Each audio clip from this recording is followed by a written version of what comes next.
Here we are at a practice problem on the SAT math section from the UWorld SAT question bank. And as always, we're going to skip to the end to figure out what we're being asked for to maximize efficiency with this word problem. And we skip to the end and we see we're being asked what was the original price of the bus ticket. So I need to figure out what this bus ticket's price was.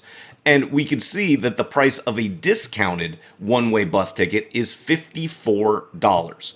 And the discounted price is 40% less than the original price of the bus ticket. Well, let's think about this logically. If the discount is 54 and it's 40% less than the original has to be greater than 54. Goodbye to choices A and B immediately. Always be looking for opportunities to logically eliminate answer choices at any step of any problem on the SAT math section.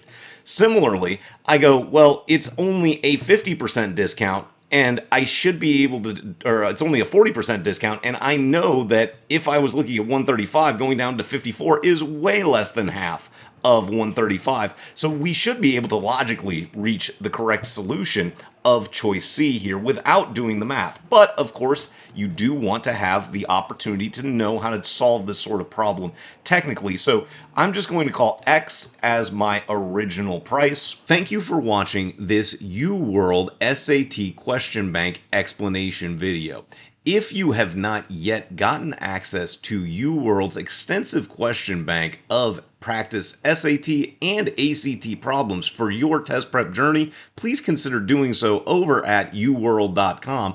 And if you use the promo code MyGuru10, you will get 10% off of the cost for this fantastic question resource. Also, please consider becoming a MyGuru YouTube member for exclusive and early access to additional official SAT, ACT, and other test prep explanations directly from questions that are made by the test makers themselves. But for now, let's get back to this explanation. And so we know that 54 is going to be equal to 40% less, and of course 40% less is going to leave us with 60 or 0.6 of our original of x. So then I'm going to just divide both sides by 0.6, and this is probably where we want to introduce our old friend, the SAT calculator.